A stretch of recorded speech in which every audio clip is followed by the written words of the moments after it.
In the glittering chaos of New York City, Victor Langston was a billionaire whose name carried weight. His hospitality empire, Langston Ventures, stretched across the globe, but Victor's true passion wasn't deals or dollars. It was food. His Upper East Side penthouse boasted a chef's kitchen where he'd tinker with recipes, chasing the perfect bite. He roamed Manhattan's upscale bistros and Brooklyn's trendy eateries, but nothing ever satisfied his discerning palate. When a restaurant showed promise, he'd buy it, folding it into his portfolio of luxury hotels and dining spots. One chilly October evening, Victor sat at the bar of the Azure, a chic Manhattan hotel known for its fusion fare. His assistant, Nathan, leaned in with a smirk. "You spend so much time sampling menus, we could have bought another property by now."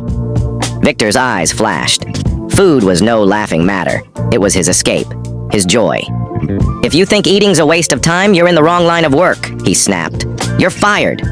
Nathan blinked, stunned, but Victor was already striding away, his mind on the bland lobster bisque he'd just tried. In the hotel's underground parking garage, Victor stopped dead. A young woman was keying his silver Bentley, leaving a jagged scratch across the hood. Her name was Ellie Monroe, a chef with a knack for chaos. Ellie's sister, Jenna, had begged her to vandalize a silver Bentley on the third floor, convinced it belonged to her cheating ex-boyfriend. Realizing she was on the wrong floor and had scratched the wrong car, Ellie's face went pale. "I'm so sorry," she stammered as Victor approached, his expression a mix of shock and rage. "I'll fix it, I promise."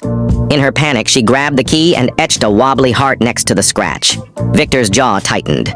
Without a word, he slid into his car and sped off, leaving Ellie muttering apologies. Ellie shared a cluttered Brooklyn apartment with her dog Muffin and her older sister Jenna, a part-time barista with a flair for drama.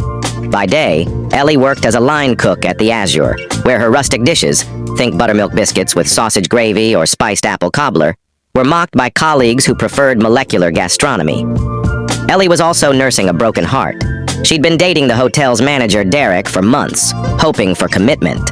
That night, when she suggested taking things to the next level, Derek sneered, "I'm into girls with curves, not bony types like you." His words stung, and Ellie stormed out, fighting back tears. Meanwhile, Victor was back at the Azure, rumored to be scoping it for acquisition. The staff buzzed with nerves, knowing his knack for turning properties into culinary gold mines. They rolled out their best dishes, foie gras terrine, yuzu glazed cod, but Victor pushed each plate away, unimpressed. "This is it?" he asked sharply. Desperate, the head chef turned to Ellie, who was dicing carrots in the corner. "Monroe, can you make something with heart? Something traditional?" The other chef scoffed. "She can't even toss a salad," one muttered.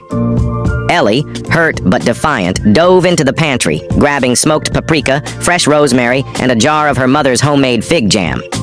After an hour of focused work, she presented a dish, slow-braised pork belly with a fig glaze, served over cheesy polenta with a hint of cayenne. Victor took a bite and time stopped. The tender pork, the sweet tart glaze, the subtle heat. It was everything he'd been searching for. A skilled home cook himself, often spending weekends perfecting gumbo or sourdough, Victor could taste the love in every bite. "Cancel my meetings," he told his new assistant, Sophia. "I'm staying until I've tried everything this chef makes." The staff, floored, credited Ellie, but she slipped away, unaware that the man she'd infuriated in the garage was now obsessed with her food. That night, Ellie, reeling from Derek's rejection, climbed to the hotel's rooftop with a bottle of Pinot Noir. Drunk and emotional, she tripped over a chair and fell onto a private balcony, Victor's suite. Hearing the crash, Victor stormed out, ready to call security. "What are you doing here?" he demanded. Ellie, tipsy, mistook him for Derek. "Why'd you break up with me? Am I that ugly?" she slurred, tears falling before she passed out. Exasperated, Victor dragged a laundry cart from the hallway and rolled her into it, wheeling her to the service elevator. "This is absurd," he muttered, leaving her there. When the night staff found Ellie, they assumed Victor had attacked her and called the police. To his shock, Victor was arrested. By morning, Sophia and Jenna bailed him out at the precinct. Ellie, sober and mortified, apologized profusely. As they left, she noticed Victor's polished loafers in a pile of dog droppings. You're standing in poop," she said, cringing. Victor's face reddened as he kicked off his shoes, jumped into his car, and sped away. The next day, Ellie was at work when a kid in the hotel's courtyard begged her to retrieve a kite stuck in a tree. As she climbed, she disturbed a wasp nest, and a swarm attacked. Victor, passing by, took the worst of it, his face swelling comically. "I'm so sorry," Ellie cried, helping him to a bench. Through gritted teeth, Victor told Sophia to give him a proximity alarm, a device that would buzz if Ellie came near.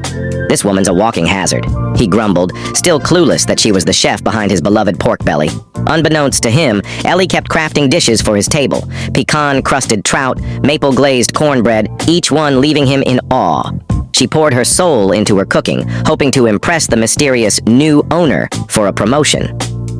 One day, Derek cornered her in the kitchen. "I'm over curvy girls now," he said, flexing. "I'm hitting the gym. Come to my place tonight." Ellie, fed up, cursed him out and stormed off. At a press event, Ellie overheard reporters discussing Victor Langston, the tycoon buying the Azure. Her stomach dropped. She'd been tormenting the man who held her career in his hands. Furious about their past clashes, she spiked his next dish with habanero sauce. Victor's eyes watered, but he grinned, savoring the bold heat. "This chef gets it," he said, finishing the plate. For dessert, Ellie sent out a chamomile-infused peach tart, tailored to his rumored love for subtle flavors. He was hooked, demanding to meet the chef. Ellie, terrified he'd fire her for the car incident, hid in the walk-in freezer. Later, in the staff bathroom, Victor heard a clatter, a spoon hitting the floor. Thinking it was a thief, he locked the door, only to find Ellie sneaking out. Her silver apron gave her away. "You're the chef?" he asked, stunned. Ellie nodded, bracing for trouble. The next day, he confronted her. "The scratches, the wasps, the balcony fiasco, was that all on purpose?" Ellie's eyes twinkled. "Just bad luck, I swear." Charmed, Victor handed her a recipe card. "Make me this cobbler, don't screw it up." As he savored the resulting blackberry cobbler, Victor's phone rang.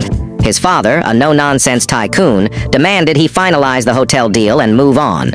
Victor hesitated. He wasn't ready to leave Ellie's food. The next day, when he called the kitchen for her signature fried chicken, he learned she was off. Undeterred, he showed up at her Brooklyn apartment with groceries. Ellie's place was a mess. Dog toys, coffee mugs, and a wobbly dining table. Victor shoved magazines under the table's legs and sat, demanding she cook shrimp étouffée. As Ellie cooked, they talked. "Why do you eat alone?" she asked, stirring the roux. Victor shrugged. "It's personal, like reading a book in silence, just me and the flavors." After dinner, he dozed off on her couch, a habit that continued for weeks. Ellie crafted new dishes daily, crab cakes with remoulade, pecan pie with bourbon whipped cream, and Victor devoured them, often crashing at her place. One rainy evening, with her ceiling leaking, they sat under a tarp, laughing over shared cornbread. Their banter felt effortless, warm. But one day, Victor didn't show.